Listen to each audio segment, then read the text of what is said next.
Hi and welcome to part 2 of my Q&A video where I'm answering your questions that you've posed to me across all my social media. So here we are with the second set of questions.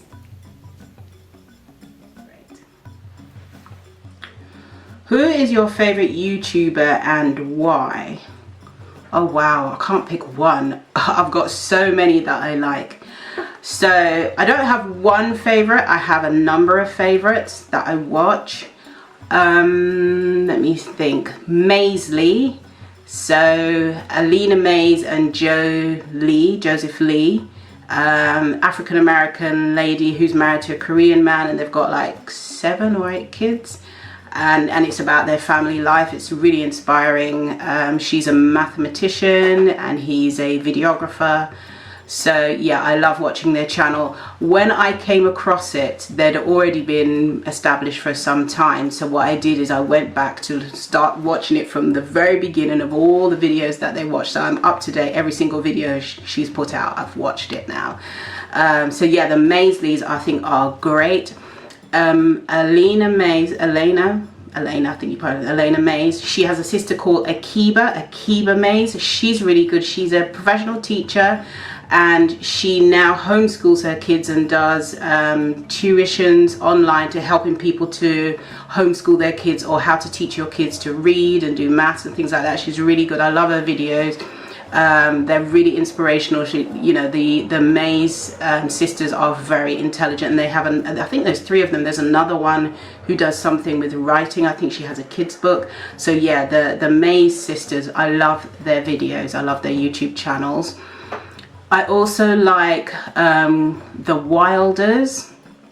They're really good. It's a Haitian lady married to a Caucasian man and they have 4 mixed race kids, they're biological kids, and then they have a Caucasian daughter who is actually the husband's niece who they adopted and come to live with them. So obviously when you see them you think, oh, how come one's blonde? But it works and they really make a massive effort to make her feel part of that family from what I can see from the videos. I also like Roberto Blake. He gives really great advice on things that you can do on YouTube to help you with your YouTube channel. He's a really great one. All of these, I'll put a link in the description to their channels. Other channels I love watching, I love Follow the Forsyth with Joanna Forsyth. She's Joanna Duggar from 19 Kids and Counting. She now has a YouTube channel. I love watching her channel. I do actually like XOMG Pop. I've been watching their journey. They kind of remind me of when I was small and when I went to a stage school, so they're fun to watch. Yeah, I think that's it. I love obviously cooking channels as well. To be honest, I watch any and every kind of cooking channel as well.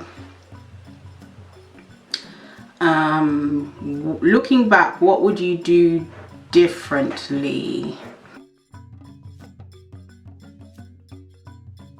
What I would do differently with regards to my YouTube channel is before I started the channel is to basically stockpile as many videos as I possibly could. And I would start straight out the gate posting 2 or 3 times a week to start with. Because if I'm ahead with the content, I can easily do that. I'd also watch Roberto Blake. He's really good with tips for YouTube, and Daryl Eves, he does really good tips for YouTube as well. So yeah, I'll do a lot of research and watch lots of videos on it and learn a lot about YouTube. That's what I would have done differently. What is the best piece of advice you could give a newbie? Kind of similar to what I've just said about what would I do differently, but what I would say is keep going.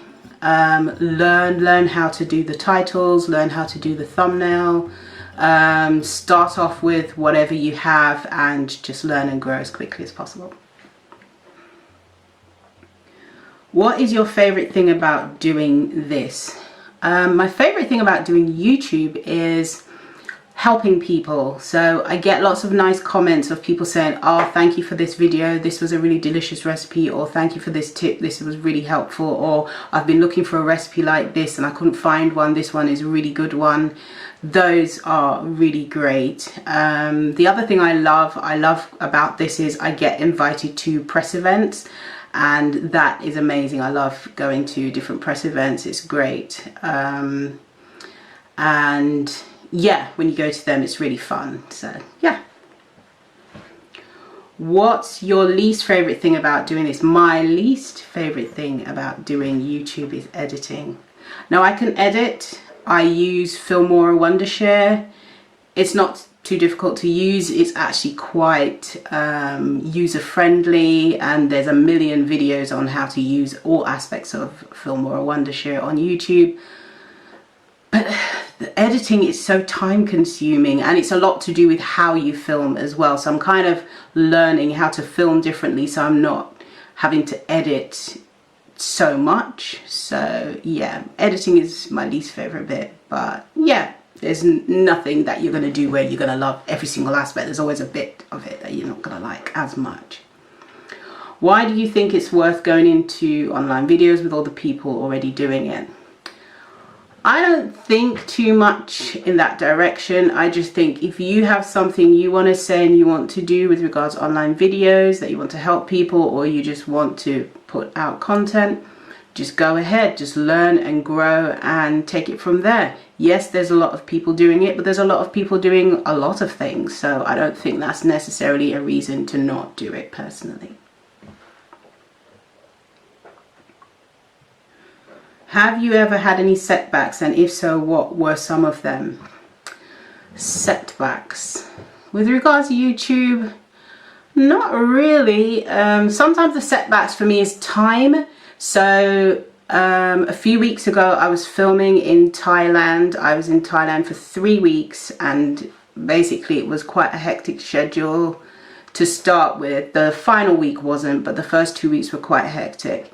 So I knew I was going to Thailand months before, so I made sure I had content for uploaded and ready way ahead of the time of me going there. So a setback can be if you've got something that disrupts your filming and upload schedule. The key is to just film and upload ahead and always be ahead of schedule to allow for when you haven't got time to film and upload. What do you do about nasty or negative comments? I don't actually get a lot, but you will get some if you're on YouTube. To be honest, I always look at, do they have a valid reason for what they're saying? Are they saying something that's actually true? Most of the time, no. And I just think there are some people who they're not happy within themselves and they're hurting about something, and they feel better when they try to make you feel small. So I don't really let it bother me. If there's a nasty comment, there is. I don't dwell on it. Yeah, it will come, but I just take it with a pinch of salt, and I focus on the positives, because you get, for me, I get a lot more positive comments than I do negative. What kind of equipment would you recommend for a newcomer? I would say start with what you got. Most people have a smartphone that they can use. I would start with the smartphone and just go ahead from there. Start with whatever you have and then keep building from there. That's what I would say with regards to equipment. But make sure the sound is good, because people will put up with picture quality that's not so great, but they're not going to put up with bad sound that is more irritating. So make sure the sound is always on point. Everything should be on point, but particularly the sound. On average, how long does it take for you to put out a video? It depends. I usually film in batches, because by the time I've got out all the equipment, set up my camera and so forth, I think it's wise to not just film one video and that's it. So I usually in a day film 3 or 4 videos, or sometimes just 1 or 2, and then in another day I will film 1 or 2 or 3 or 4, edit rather 1 or 2 or 3 or 4 videos, depending on the length of the videos and the complexity of the videos that I'm editing. So yeah, it takes me a couple of days, I would say, all in all. And that's it. So that is all of your questions. Oh no, there was a couple more. One of them is, have you ever been in trouble with the police? No, not even.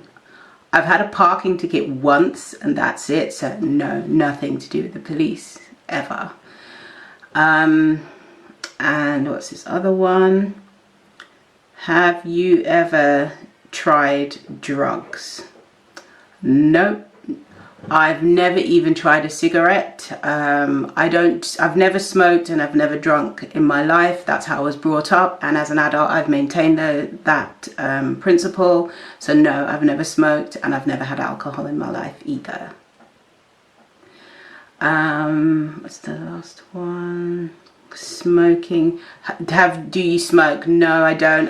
As I said in the last question, I've never smoked in my life. It's never really appealed to me. I don't like the smell of it. So no, I've never smoked.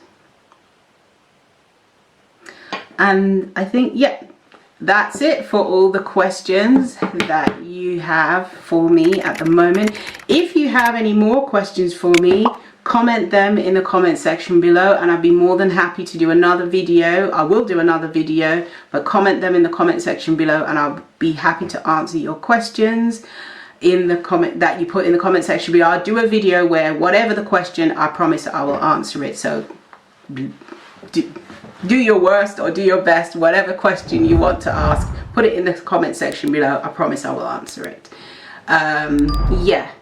So I think that's it. So all there is to say is eat good, eat clean, eat blessed. Thank you so much for watching. Mwah, mwah, mwah. See you next time. Bye.